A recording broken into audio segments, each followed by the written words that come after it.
안녕하십니까?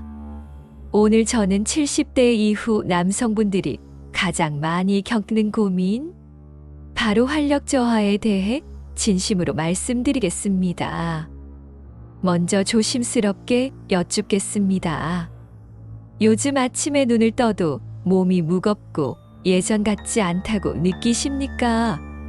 부부관계가 부담스러워지고 스스로가 작아진 것 같다는 생각 해보신 적 있으신가요? 많은 분들이 속으로만 참습니다. 나이 들면 어쩔 수 없다. 그렇게 스스로를 달래죠. 그런데 제가 오늘 드리고 싶은 말씀은 이겁니다. 활력 저하를 무조건 나이 탓으로만 넘기면 놓치는 것이 많습니다. 활력 저하는 단순한 기분 문제가 아니라 몸이 보내는 신호일 수 있습니다. 오늘 영상은 자극적인 보약 이야기, 기적 같은 민간요법 이야기가 아닙니다. 과장 없이 현실적으로 무엇을 확인해야 하는지를, 그리고 어떻게 회복 루틴을 만들지를 차근차근 정리해 드리겠습니다. 혹시 이야기가 내 이야기 같으시면 댓글에 숫자 1만 남겨주세요. 공감 표시입니다. 자, 이제 본격적으로 시작하겠습니다. 제가 기억하는 한 분의 이야기를 들려드리겠습니다. 최동철 어르신, 60대 후반에 진료실을 찾으신 분입니다. 젊을 때는 정말 에너지가 넘치던 분이었습니다. 일도 잘하시고 사람들과 어울리는 것도 좋아하셨고 목소리도 우렁찼죠. 그런데 은퇴 후 몇 년이 지나자 점점 말수가 줄고 자꾸 누워 계셨습니다. 예전엔 산에도 다니고 손주들과도 잘 놀아줬는데 어느 순간 TV만 보게 되었다는 겁니다. 아드님이 이렇게 말했습니다. 아버지가 예전 아버지가 아니에요. 어르신 본인은 한숨을 쉬며 말했습니다. 에이, 나이 들면 다 그런 거지. 그런데 저는 그 목소리에서 평온함보다 깊은 피로와 체념을 느꼈습니다. 그래서 조용히 여쭈었습니다. 어르신, 몸이 힘든 것뿐 아니라 남자로서의 자신감도 많이 줄어드신 게 맞지요. 그때서야 어르신이 마음을 열었습니다. 아침에 눈을 뜨는 순간부터 무겁고 모든 게 귀찮습니다. 친구가 놀러 가자고 해도 피곤하고 아내가 작은 부탁을 해도 쉽게 짜증이 납니다. 그리고 저녁이 두렵습니다. 부부관계를 피하려고 일부러 늦게까지 TV를 보다가 잠들어 버립니다. 여러분, 이 이야기가 남의 이야기로 들리십니까? 활력이 떨어지면 자신감이 같이 떨어집니다. 자신감이 떨어지면 마음이 무너지고, 마음이 무너지면 다시 몸이 더 떨어지는 악순환이 생깁니다. 중요한 것은 여기서 나는 끝났다라고 단정하면 안 된다는 것입니다. 오히려 이 시점이 몸을 점검하고 방향을 바꿀 타이밍일 수 있습니다. 그럼 활력 저하는 왜 생길까요? 많은 분들이 남성 호르몬 때문 아니냐라고만 생각합니다. 물론 호르몬도 중요합니다. 하지만 70대 이후에는 호르몬 하나로 설명되지 않는 경우가 훨씬 많습니다. 제가 오늘 가장 강조하고 싶은 건 활력은 한 가지가 아니라 5가지를 같이 봐야 한다는 점입니다. 첫째, 혈관입니다. 남성 기능은 의지로 되는 일이 아니라 혈류와 매우 깊게 연결되어 있습니다. 피가 잘 돌아야 힘도 자신감도 살아납니다. 둘째, 수면입니다.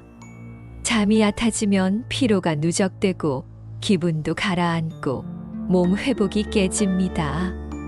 특히 코골이가 심하거나 자다가 자주 깨거나 낮에 졸림이 심한 분들은 수면 무호흡 가능성도 생각해 봐야 합니다. 셋째, 약물입니다.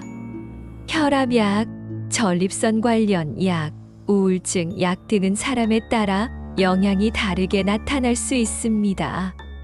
중요한 말 한 가지 드리겠습니다. 약은 절대 임의로 끊지 마십시오.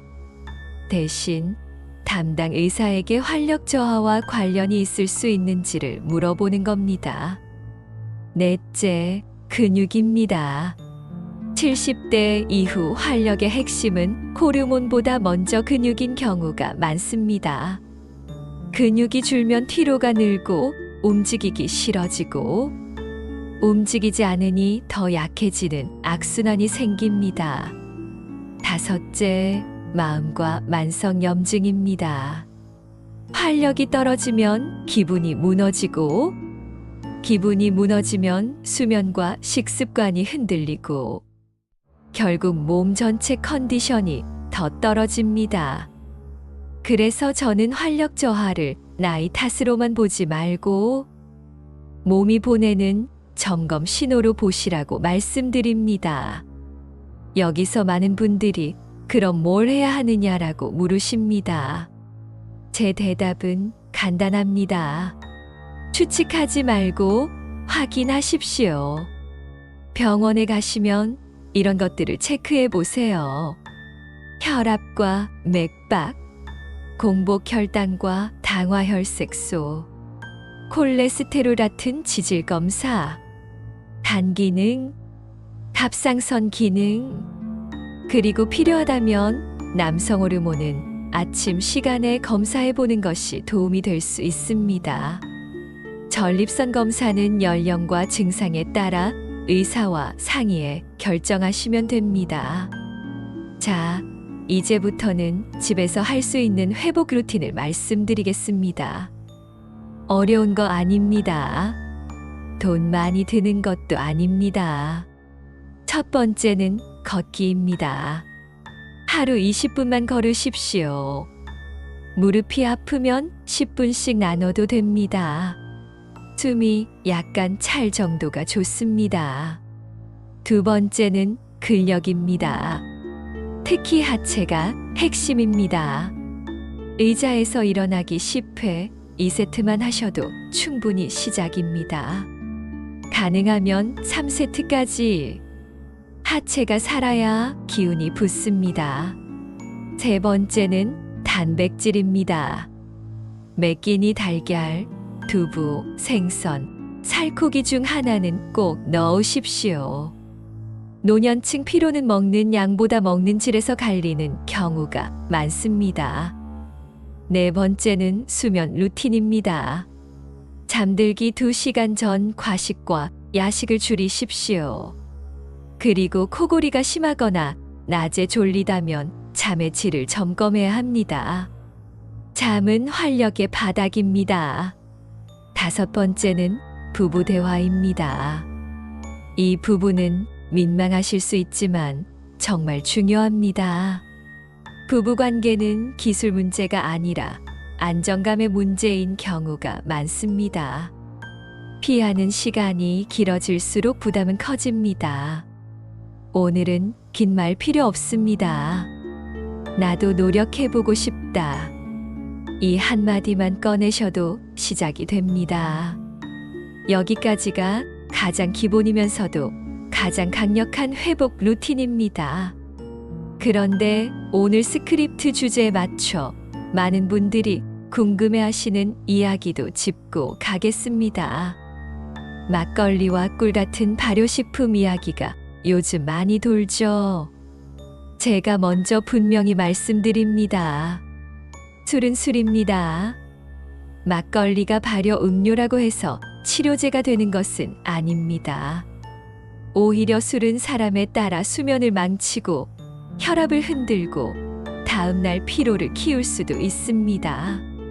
특히 간 질환이 있거나 당뇨 조절이 불안정하거나 혈압이 들쑥날쑥하거나 수면제 진정제 같은 약을 드시는 분은 술은 반드시 의사와 상의하셔야 합니다.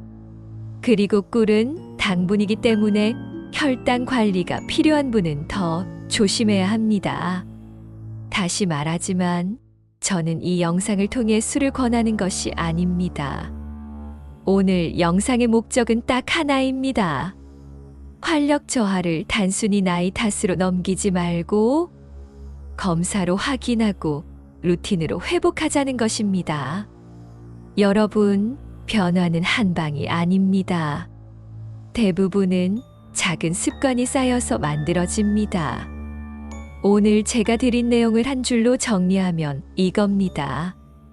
활력은 나이와 함께 사라지는 게 아니라 관리하지 않으면 줄어드는 것입니다. 그래서 오늘부터 이번 주에 할 일은 딱 2가지입니다. 첫째, 걷기 20분 시작하기. 둘째, 병원에서 기본검사 체크리스트 확인하기. 댓글에 시작이라고 남겨주십시오. 저는 그 한 단어가 가장 강한 약이라고 믿습니다. 오늘 제 이야기가 여러분의 삶의 작은 불씨가 되었으면 좋겠습니다. 영상이 도움이 되셨다면 좋아요와 구독으로 함께 해주시고 주변의 형님, 친구, 가족에게도 공유해 주시면 더 많은 분들이 도움을 받을 수 있습니다. 저는 여러분이 나이에 상관없이 매일 아침을 조금 더 가볍고 단단하게 맞이하시길 진심으로 바랍니다. 끝까지 시청해 주셔서 감사합니다.